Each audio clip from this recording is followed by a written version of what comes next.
Hello, YouTubers, and welcome back to General Geekery as JD and I go through the G.I. Joe, a Real American Hero line, 1982 to 1994. We'll pick out our two top favorite figures from each year and our one least favorite figure from each year. We're also throwing in what I call hidden gems, which are figures that we may have passed on the first time around or rediscovered, or it may just be kind of a cop out for us to pick yet another top favorite figure for that particular year, because a lot of these years it's really hard to pick out favorites. This year is 1992. It was a little harder for me to pick out two top favorite figures from this year, and a little easier to pick out ones that I didn't like. So, that being said, let's jump right into 1992 after a word from our sponsor. Oh, wait a minute. We don't have a sponsor. All right, never mind. Let's jump right into the show. So we're gonna look at 92 real quick. And to me, this is where it kind of, it really starts going off the rails in 92 here. So give me your pick for 92 there. Um,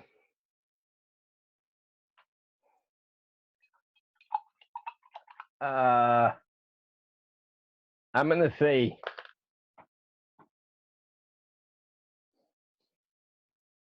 yeah. I like a lot of those figures, but I don't have a clear favorite. Yes, I do. Flak Viper. Mm. Big, beefy dude, just like I always thought the incinerators looked like. But again, I didn't like that they were just missile guys. It looked like they could um, go, but I don't know. That was so cool looking. I like the design. I like the helmet. I like the color scheme. Um, I like that. Um, um, yeah, I had no complaints about that. Um,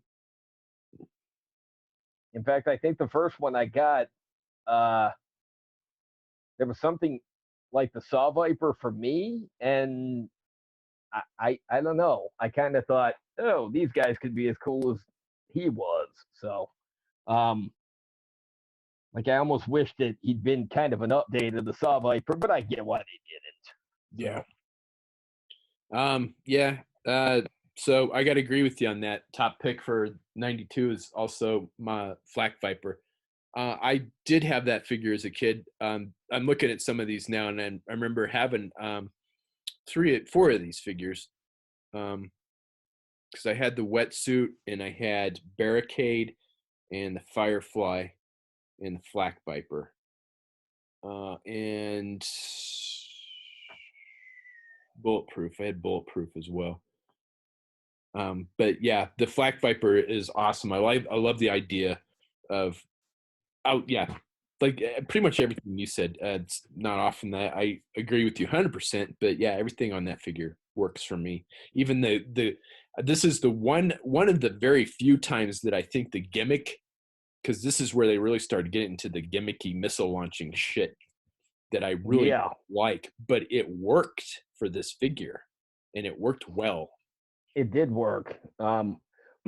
Like I said, I almost wish they had been not just missile guys, but I kind of wish they could have come with like a portable cannon or something too. So if they didn't have artillery shells, they could still have guns to shoot the planes out of it. Because that rifle he came with, I used it as a sniper rifle, Yeah, and it didn't go with him. I think I gave it to somebody else. gotcha. So, All right, give me your number two there. um,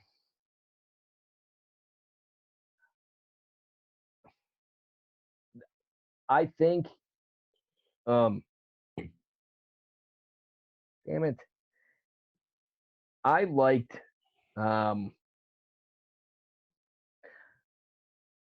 I liked Big Bear as, I see. I didn't so much use him as, um, because for me, I always liked Red Star because we finally had an October Guardsman. I didn't care that he wasn't one of the originals. I liked we finally had the October Guard. And Yeah. then we got another October Guard the following year with Big Bear.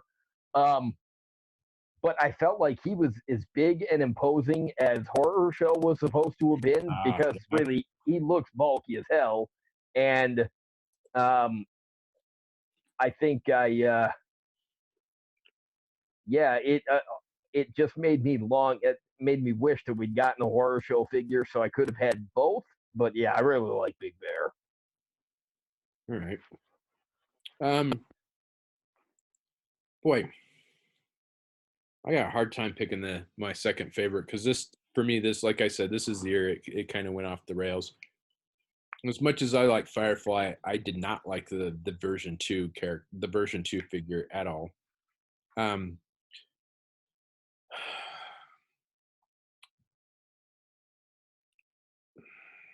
boy, that one's a tough pick for me. Hang on a sec here. I gotta see something. Yeah, no. I can't say that I liked the black on wetsuit version 2, but I hated the rifle. I thought the rifle was a piece of shit. It's stupid. It had a swim fin on the back of it. Yeah. So I'm gonna go with Barricade on that. I like the blue and the gold. Armored, I always saw him as like a door kicker for a SWAT team. You know, I always saw him as Captain Power, and I couldn't. I liked him because I felt like I never had the original Captain Power, so I finally had one, and he joined the Joe team, and that didn't bother me. I like that because that's the right color scheme for him. Yeah, but the Captain Power figures, they were bigger. They had that gimmick with the tape, and I never had any of them. I watched the show, but I never had I finally had one with Barricade. So I admit I couldn't see him as a Joe, as they put it. I got it as, well, this is the future, and Captain Power is a Joe now. So yeah, no, I like that. So give me your weak link there. Jesus. Yeah, it's not that's hard because it really starts to go off the rails here, I think. I have to say Destro. I like that the torso was big and bulky, but I felt like, well, for one, I really resented that the Iron Grenadiers were gone, and he seemed to be back with Cobra. Yeah. But the torso was cool because he had the collar back, which was, as much as I love Iconic. Iron Grenadiers version, the collar is iconic. But the rest of it, the head sculpt is teeny tiny. Yes. The boots are weird. I think the boots are from the version 2, aren't they? No. No, they're an all new sculpt. Don't forget, he had the cuffed boots for version 2. Oh, that's right. Yeah, so yeah, my bad.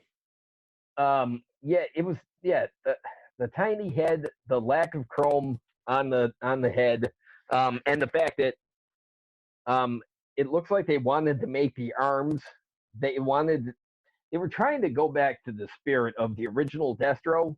Well, why not just bring the arm rockets back? So, right.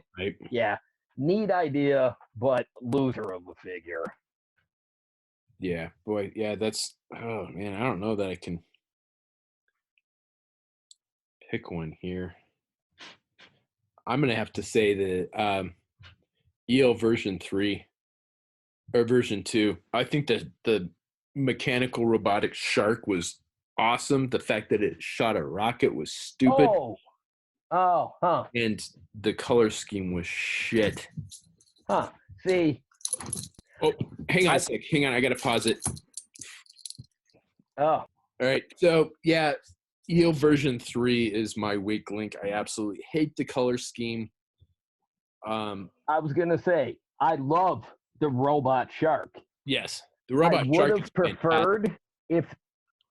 have preferred if the robot shark had been what they were selling, and they just skipped the eel altogether. Oh, Because okay. I've seen that figure repainted in traditional Cobra colors, like blues, and I've seen it painted in the exact same color scheme as Eel version 1, Yeah. and it doesn't work. It's Ah, still a stupid ass looking sculpt. yeah. It's horrible. I do like the helmet, but it's because it reminds me of Black Manta from the Superpowers cartoon. Yeah. So yeah, it had that going for me, but I didn't like it. No, I hate everything about that figure except the robot shark. I think that's Yep, that probably one robot of the shark is coolest. amazing. I think that's one of the coolest accessories. Give me a hidden gem for 92 if you can. Um, I don't like the character of Interrogator so much, but the figure is cool. And wait, or is he 91? He's 91.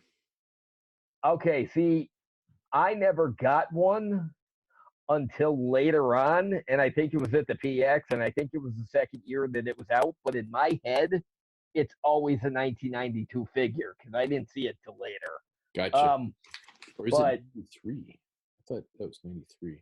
no, there was a repaint in '93 that had a neon yellow helmet and boots. It was a mail away. But yeah, hidden gem for '92. Nah. Yeah. Okay. I will say Wild Bill simply because Yeah. the Civil War Cavalry Scout Yeah. was a cooler look for him than the drab green. I know that the drab green flight suit was realistic, Yes. but it also was bland. I like the design, the color scheme that he used in the cartoon better with kind of the blue and the orange, and yeah, like I said, the Civil War Cavalry Scout it's a little goofy, especially now we have the soldier in the same year as the Indian, so we got the Cowboys and Indians thing going on again. But I don't care because it was such a cooler look for Wild Bill than version 1, and had a smaller, less ridiculous head. It did. So I do think the big heads in the vintage line are kind of charming in most cases, but yeah, the Wild Bill, it just looks so static. He looked kind of boring. Where that one, yeah, it's a little loud, but yeah, I kind of felt like it gave him some personality that his other figure didn't have. I figure it was a figure that I thought matched the cartoon persona. I think for mine, I'm going to go with the canceled Roadblock figure. Yeah. I really liked the sculpt. I liked the color scheme. Yeah, see, I think everything about that figure works. Yeah, see, I love that sculpt. It's the best Roadblock sculpt anybody's ever done ever in any year. Agreed. But I like the wacky color scheme of the second one better, simply because I got a lot of fun memories of that figure as well as a kid, because I think that was probably like my first like updated figure that I liked better than the original. He was when I got that Roadblock, I felt like they had finally made a Roadblock that was huge, just like he always looked in the cartoon and the comic book. And he had a lot of detail on him. He was really cool looking. And I think that even though it's the time frames don't work, I think the Roadblock has a Ving Rhames Mission Impossible vibe to it. Oh, he definitely does. Well, no, if you think about it, even though Marcellus Wallace didn't have a mustache, that is the same year, that is the same era where Ving Rhames was popping onto the scene and finding his fame, because a year later there's Pulp Fiction. You're right. And it does look a lot like Ving Rhames, and I never picked up on that before. What year I was wonder. the first Mission Impossible? Because he was in the first Mission Impossible movie. 95, Okay. 95. But like I said, Ving Rhames, he was finding his fame then. So that could have been intentional by Hasbro. I never actually thought about it before. Yeah. But he was. I liked it. Yeah, he was big burly Roadblock. Yeah. So that's my hidden gem, and not to mention, for the collectability of the canceled figure, one of the hardest figures to get, I think. The figure itself was re-released later that year with different accessories. Yeah. I like the repaint of it the following year. I know it's a little weird, but I like the colors for reasons I can't really determine. And then I think it was 2004, there was a 6-pack at Toys R Us. It was a repaint called the Anti-Venom Squad, and it used that same Roadblock, that same big burly Roadblock in a different color scheme. And it just goes to prove to me that figure was so good, it didn't matter what colors it was in. It was badass, and it was a perfect Roadblock. Gotcha. I'll have to take a look at that because I don't remember. That's 92. So Alrighty, there you go with 1992 G.I. Joe Real American Hero line. Between all of the subset teams that were in there, it's a lot easier to pick out least favorite ones, and a lot harder to pick out favorite ones. At least it was for me. I think it's a little easier for JD because he really likes the esoteric stuff to begin with. What were your favorite figures and your least favorite figures? And any figures that we might not have picked up on this particular show? Let us know in the comments below. And of course, as usual, like, share, subscribe, and comment. All of that fun social media stuff. And then tune in next time for 1993.